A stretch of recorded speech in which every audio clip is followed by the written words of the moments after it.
병원분만실 아기의 울음소리가 울려 퍼진다. 환한 미소를 지은 윤서영은 갓 태어난 아들을 품에 안는다.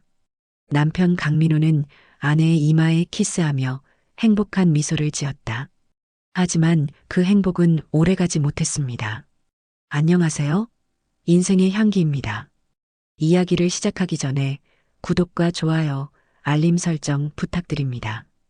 그럼 이어서 사연 들려드리겠습니다. 의사가 심각한 표정으로 다가와 아이에게 선천적 장애가 있음을 알렸고 아이는 평생 하반신을 쓰지 못할 거라는 진단이 내려집니다. 저주받은 피야. 내 몸에 흐르는 그 피가 아이를 이렇게 만든 거야. 시모의 날카로운 목소리가 병실에 울려 퍼졌죠. 서영의 얼굴에서 핏기가 가시고 남편 민호는 그저 고개를 숙인 채 아무 말도 하지 않았습니다. 퇴원날 서영이 아이를 안고 집으로 돌아가려 하자 시모는 차갑게 말합니다. 우리 집에는 장애를 가진 아이가 들어올 수 없어. 민호는 이미 결정했어. 민호는 그저 멀리서 바라볼 뿐 아내와 아이에게 다가오지 않았어요. 서영은 믿을 수 없다는 듯 남편을 바라봤지만 그의 눈에는 이미 낯선 사람을 보는 차가움만 있었습니다. 지금이라도 아이를 포기하면 너는 돌아올 수 있어.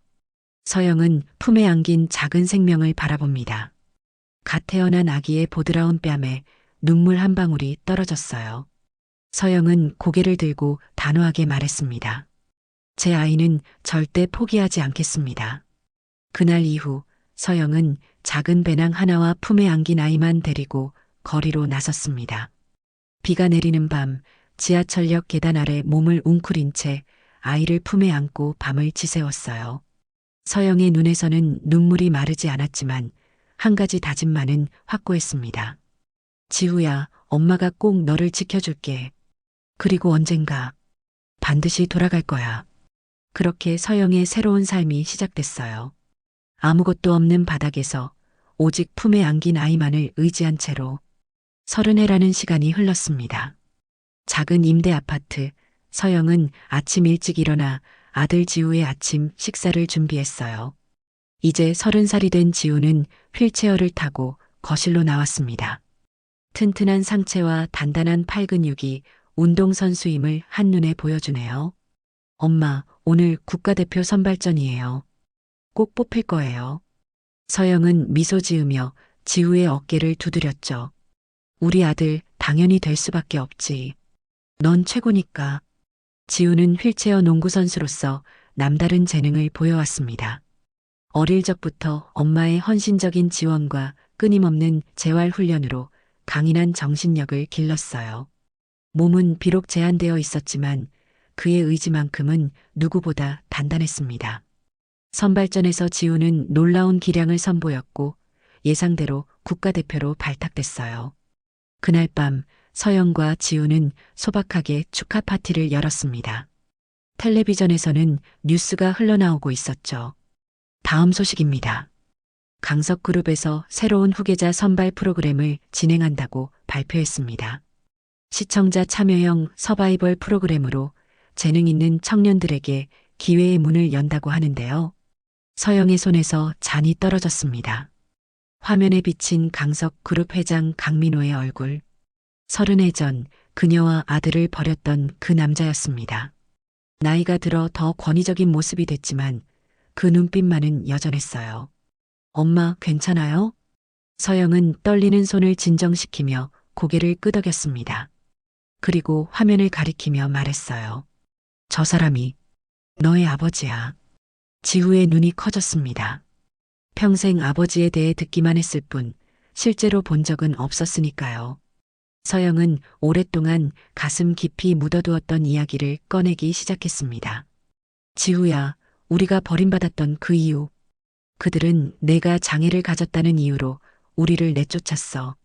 하지만 이제 내가 국가대표가 됐고 사회적으로 인정받았잖니. 어쩌면 이건 운명일지도 몰라. 지우는 생각에 잠겼습니다. 그리고 결심한 듯 말했어요. 엄마, 그 프로그램에 지원해 볼게요.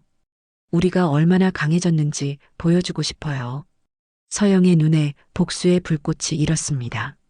30해 동안 꿈꿔왔던 순간이 마침내 다가온 겁니다. 이제 우리 차례야. 지우의 참가 신청서가 강석그룹 후계자 선발 프로그램에 접수됐습니다. 서류 심사를 통과한 사람들에게만 연락이 간다고 했죠. 일주일이 지나고 지우의 휴대폰이 울렸어요. 윤지우님 축하드립니다. 서류 심사를 통과하셨습니다. 다음 주 월요일 강석타워로 오시면 세부 사항을 안내해 드리겠습니다. 서영과 지우는 그날 밤 오랜 시간 계획을 세웠습니다. 서영은 신분을 숨기기 위해 가발을 쓰고 안경을 착용했어요. 지우는 과거 아버지에게 버림받았다는 사실을 철저히 감추기로 했고요. 이름은 그대로 사용하되 가족 배경은 모두 꾸며냈습니다. 지우야, 이건 우리의, 특히 내 인생을 바꿀 기회야. 조심해야 해. 지우는 고개를 끄덕였어요. 알아요, 엄마. 하지만 걱정하지 마세요. 제가 잘할게요. 강석타워. 화려한 대리석 로비에 들어서자 지우의 가슴이 빠르게 뛰었습니다. 이곳은 그를 버린 아버지의 왕국이었죠. 프로그램 참가자들은 모두 10명. 각자 다른 분야에서 재능을 인정받은 청년들이었습니다. 프로그램의 첫 번째 미션은 자신의 이야기를 대중 앞에서 나누는 것이었어요. 지우는 어머니와 연습한 대로 감동적인 스토리를 들려주었습니다. 하지만 온전한 진실은 아니었죠. 그는 자신이 국가대표 휠체어 농구 선수라는 점만 강조했고 과거에 대해서는 언급하지 않았습니다. 저는 불가능을 가능으로 바꾸는 것이 제 삶의 모토입니다.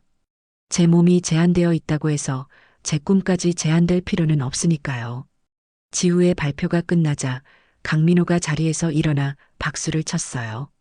그의 눈에는 분명 감동의 빛이 어려 있었습니다. 윤지우 씨, 당신의 이야기가 프로그램의 취지와 가장 잘 맞는 것 같습니다. 앞으로 기대가 크군요. 그 말을 듣는 순간 지우의 마음속에 이상한 감정이 일었습니다. 복수심인지 아니면 아버지에게 인정받고 싶은 마음인지 구분할 수 없었어요. 하지만 계획대로 진행해야 했습니다. 한편 서영은 강석그룹의 인사팀에 이력서를 제출했어요. 전문 비서로 위장한 그녀는 곧 면접 통보를 받았습니다. 똑똑히 준비한 거짓 경력과 추천서 덕분에 서영은 어렵지 않게 면접을 통과했어요. 놀랍게도 그녀는 강민호의 개인 비서 보조로 배치됐습니다. 윤서비스 씨 회장님의 일정 관리와 문서 정리를 담당하게 될 겁니다. 보안 서약서에 서명해 주세요. 서영은 떨리는 손으로 펜을 잡았습니다. 이제 그녀는 버림받은 아내에서 강민호의 비서가 되어 그의 바로 곁에서 일하게 된 겁니다. 복수의 시작이군. 강석타워 회장실. 서영은 강민호의 비서 보조로 첫 출근했습니다. 긴장된 마음으로 사무실에 들어서자 강민호가 고개를 들었어요. 그의 눈에는 서영을 알아보는 기색이 전혀 없었습니다. 30해의 세월이 흐르고 가발과 안경으로 변장한 덕분이었겠죠. 윤서비스 씨 환영합니다. 앞으로 저와 함께 일하게 되어 기쁩니다. 서영은 공손하게 고개를 숙였어요. 최선을 다하겠습니다, 회장님. 그날부터 서영은 강민호의 일정과 비밀 문서에 접근할 수 있게 되었습니다. 강석그룹의 비자금 계좌, 불법 로비 내역, 탈세 자료들이 모두 그녀의 손에 들어왔죠. 서영은 밤마다 이 자료들을 몰래 복사해 집으로 가져갔습니다. 한편 지우는 후계자 프로그램에서 단연 돋보였어요. 휠체어를 타고 있지만 그의 리더십과 통찰력, 추진력은 다른 참가자들을 압도했습니다. 그리고 무엇보다 강민호의 관심을 사로잡는 데 성공했죠. 지우 씨, 오늘 저녁 개인적으로 식사를 함께 하고 싶습니다. 지우는 긴장된 마음으로 강민호와의 저녁 식사에 참석했어요. 고급 레스토랑에서 둘만의 대화가 이어졌습니다. 솔직히 말하자면 당신에게서 특별한 무언가를 느낍니다. 마치 내 일부를 보는 것 같달까요? 지우의 심장이 빠르게 뛰었어요. 아버지가 자신을 알아본 걸까? 하지만 그렇지 않았습니다. 강민호는 단지 지우에게서 자신의 야망과 결단력을 보았을 뿐이었죠. 제가 마지막으로 결혼했을 때 아이를 가졌습니다만 그 아이는 태어나자마자 장애가 있었죠. 정상적인 삶을 살 수 없을 것 같아서 지우는 손에 힘이 들어갔어요. 강민호는 자신의 이야기를 하고 있었습니다. 자신이 버려진 이야기를. 그 아이와 그 어머니는 어떻게 됐나요? 지우가 떨리는 목소리로 물었습니다. 강민호는 손을 휘휘 저었어요. 모르겠습니다. 제 어머니의 결정이었고 난 그저 따랐을 뿐이죠. 아마도 복지시설 같은 곳에 있지 않을까요? 분노가 치밀어 올랐지만 지우는 그것을 삼켰습니다. 아직 때가 아니었으니까요. 한편 서영은 강민호의 어머니 강 부인을 만나게 되었어요. 강 부인은 중풍으로 반신불수가 되어 고급 요양원에 있었습니다. 회장의 지시로 서영이 문병을 가게 된 겁니다. 누구요? 강 부인의 흐린 눈이 서영을 향했어요. 회장님의 새 비서입니다. 어머님. 강 부인은 서영의 얼굴을 유심히 살펴보더니 미간을 찌푸렸습니다. 어디서 본 것 같은데. 서영의 심장이 쿵쾅거렸어요. 하지만 강 부인의 기억은 흐릿했고 결국 고개를 저었습니다. 착각이었나 봐요. 하지만 왠지 익숙한 느낌이 드네요. 서영은 미소 지었습니다. 저도 그렇게 느껴요, 어머님. 복수의 칼날이 이제 서서히 그날을 드러내기 시작했어요. 밤이 깊어갑니다. 서영은 거실 테이블에 강석그룹의 비밀 문서들을 펼쳐놓고 검토 중이었어요. 지우는 휠체어를 밀며 그녀 옆에 다가왔습니다. 강민호가 10년 전 정부 입찰 과정에서 뇌물을 썼던 증거가 있어. 그리고 이건 강 부인이 젊었을 때 저지른 보험 사기 관련 자료야. 범죄 기록은 봉인됐지만 자료는 여전히 존재하는군. 지우는 엄마가 모은 자료들을 물끄러미 바라보았습니다. 그의 표정이 복잡해 보였어요. 엄마, 우리가 하려는 일이 정말 옳은 걸까요? 서영이 놀란 눈으로 아들을 바라봤습니다. 무슨 말이니? 그들은 우리를 버렸어. 아무것도 없는 거리로 내쫓았다고. 지우는 깊은 숨을 내쉬었어요. 알아요. 하지만 복수가 우리에게 행복을 가져다 줄까요? 이미 우리는 그들 없이도 충분히 강해졌잖아요. 서영은 손에 힘이 들어갔습니다. 30해 동안 이 순간만을 위해 살아왔는데 이제 와서 포기할 수는 없었죠. 지우야, 이건 단순한 복수가 아니야. 정의야. 그들이 저지른 일에 대한 대가를 치르게 하는 거지. 침묵이 흘렀습니다. 갑자기 지우가 휠체어에서 일어났어요. 그리고는 비틀거리면서도 두 발로 서서 몇 걸음을 걸었습니다. 서영의 눈이 커졌어요.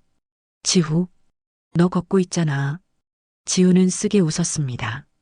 네. 사실 1년 전부터 걸을 수 있었어요. 재활치료사가 기적이라고 했죠. 하지만 난 공개하지 않기로 했어요. 왜? 그들의 잣대가 틀렸다는 걸 증명하고 싶었어요. 내가 휠체어를 타도 가치 있는 사람이라는 걸 보여주고 싶었죠. 그리고 강민호 앞에서 갑자기 일어나 걸어보고 싶었어요. 그의 표정을 보고 싶었고요. 서영의 눈에 눈물이 고였습니다. 그녀의 아들은 이미 복수의 의미를 넘어 더 큰 깨달음을 얻은 듯 했어요. 그날 밤 서영은 오랜만에 일기를 썼습니다. 지우가 걷고 있다. 내 인생의 목표였던 그 순간이 드디어 왔는데 왜 내 마음은 이렇게 복잡한 걸까? 복수만이 우리를 자유롭게 할 수 있을까? 아니면 용서가? 하지만 어떻게 그런 사람들을 용서할 수 있지? 한편 강민호의 사무실에서는 다른 일이 벌어지고 있었어요. 부하 직원이 황급히 들어와 보고했죠. 회장님, 지우 씨에 대한 배경 조사 결과가 나왔습니다. 그런데 뭔가 이상한 점이 있습니다. 강민호가 미간을 찌푸렸어요. 무슨 말이지? 그의 출생 기록이 모호합니다. 그리고 그가 제출한 서류와 실제 기록 사이에 불일치가 있습니다. 마치 정체를 숨기고 있는 것 같습니다. 강민호의 눈이 날카로워졌습니다. 그를 철저히 조사해. 비밀이 있다면 반드시 밝혀내야 해. 위기의 그림자가 서서히 드리우기 시작했습니다. 강석타워 회의실. 후계자 프로그램의 결승전을 앞두고 남은 참가자들이 모였습니다. 지우는 당당한 모습으로 휠체어를 밀며 입장했어요. 하지만 그의 심장은 불안하게 뛰고 있었습니다. 어제 저녁 강민호가 갑자기 개인 면담을 요청했다는 소식을 들었기 때문이죠. 회의가 끝나고 모두가 자리를 떠난 후 지우는 강민호의 사무실로 향했습니다. 문을 열자 강민호가 창가에 서 있었어요. 그의 표정이 어둡고 무거웠습니다. 앉으시죠, 지우 씨. 아니, 내 아들. 지우의 몸이 굳었어요. 강민호는 천천히 그를 향해 걸어왔습니다. 모든 걸 알아냈습니다. 당신이 30해 전 내가 버렸던 그 아이라는 걸. 그리고 내 새 비서가 당신의 어머니라는 것도요. 지우는 아무 말도 할 수 없었습니다. 모든 계획이 수포로 돌아간 순간이었죠. 강민호는 테이블 위에 서류 뭉치를 내려놓았어요. 당신들의 계획도 알고 있습니다. 내 약점을 찾아 언론에 공개하려 했던 거죠? 내 회사를 무너뜨리고 내 명예를 짓밟으려고. 지우는 마침내 입을 열었습니다. 당신이 우리에게 한 일을 생각하면 당연한 거 아닐까요? 강민호의 눈에 슬픔이 어렸어요. 그는 천천히 고개를 저었습니다. 그때의 결정은 내 어머니의 강요였어. 내가 약했던 거지. 하지만 이제 와서 복수로 해결될 일은 아니야. 지우의 분노가 치밀어 올랐습니다. 그럼 뭐로 해결되죠? 정의는 어디 있고 책임은 누가 지나요? 당신은 그저 어머니 탓만 하고 있잖아요. 그때 문이 열리고 서영이 들어왔습니다. 그녀의 얼굴은 창백했어요. 서영은 가발을 벗고 안경을 치웠습니다. 그제야 강민호의 눈에 놀라움이 어렸어요. 서영, 정말 너였구나. 서영은 차갑게 웃었습니다. 그래, 나야. 너와 내 어머니가 버린 그 여자. 아무것도 없이 거리로 내쫓긴 채 아이를 키워야 했던 그 여자. 강민호는 한 걸음 다가가려 했으나 서영이 손을 들어 그를 막았어요. 다가오지 마. 우리는 이제 모든 걸 공개할 거야. 내가 저지른 모든 불법 행위, 내 어머니의 범죄 기록, 그리고 무엇보다 우리를 버렸던 그 진실을. 강민호의 표정이 단단해졌습니다. 그렇게 하면 프로그램에서 지우는 즉시 탈락할 거야. 그리고 너도 회사에서 쫓겨날 거고. 우리 모두 파멸이야. 서영의 눈에서 눈물이 흘러내렸어요. 그래도 상관없어. 우린 이미 30해를 견뎠으니까. 지우는 갑자기 휠체어에서 천천히 일어났습니다. 그리고 몇 걸음을 걸어 아버지 앞에 섰어요. 강민호의 눈이 크게 떠졌습니다. 너, 걸을 수 있었던 거야? 지우는 쓴웃음을 지었습니다. 네. 당신이 우리를 버린 이유가 얼마나 잘못되었는지 보여주려고 일부러 숨겨왔어요. 하지만 이제 더 이상의 숨김은 없을 겁니다. 그날 밤 서영과 지우는 모든 것을 포기하고 떠날 준비를 했어요. 그들의 복수 계획은 완전히 무너졌습니다. 하지만 지우의 마음속에는 새로운 결심이 자라고 있었죠. 아침 햇살이 방 안으로 스며들었습니다. 서영은 짐을 꾸리고 있었고 지우는 창가에 서서 멀리 보이는 강석 타워를 바라보고 있었어요. 갑자기 그가 입을 열었습니다. 엄마, 난 도망가지 않을 거예요. 서영이 짐을 꾸리던 손을 멈추고 지우를 바라봤습니다. 무슨 소리니? 이미 모든 게 끝났잖아. 지우가 고개를 저었어요. 아니요, 이제 시작이에요. 진짜 싸움은 이제부터예요. 그날 오후 후계자 프로그램의 마지막 공개 토론회가 열렸습니다. 전국 생방송으로 중계되는 자리였죠. 지우는 당당히 무대에 올랐어요. 다른 참가자들의 발표가 모두 끝나고 마지막으로 지우의 차례가 왔습니다. 안녕하세요. 저는 윤지우입니다. 지우는 천천히 휠체어에서 일어났습니다. 관중석에서 놀라움의 탄성이 터져나왔어요. 그는 몇 걸음을 걸어 무대 중앙으로 나아갔습니다. 오늘 저는 모든 진실을 말씀드리고자 합니다. 제가 걸을 수 있다는 사실, 그리고 제가 누구인지에 대한 진실을요. 방청객들 사이에서 술렁임이 일었습니다. 카메라는 강민호의 놀란 표정을 잡았어요. 저는 30해 전 태어나자마자 장애를 가졌다는 이유로 아버지와 할머니에게 버림받은 아이입니다. 그리고 그 아버지가 바로 강석그룹의 회장 강민호입니다. 현장이 순식간에 얼어붙었어요.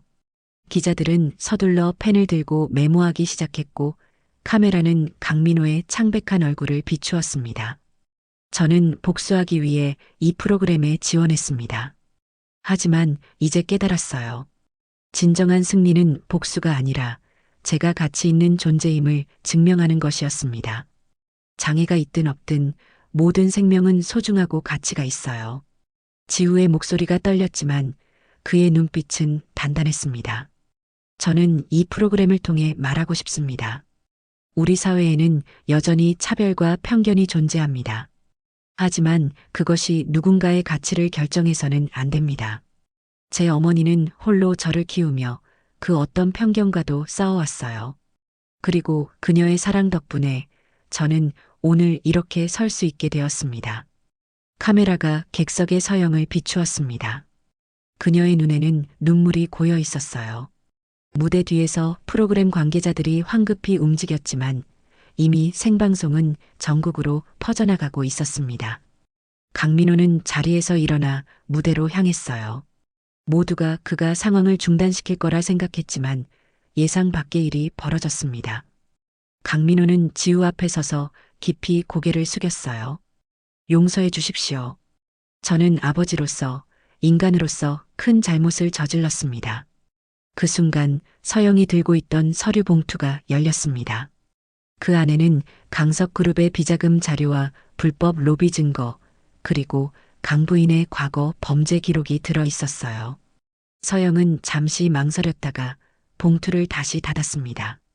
복수보다 중요한 건 우리가 지켜온 존엄성이야.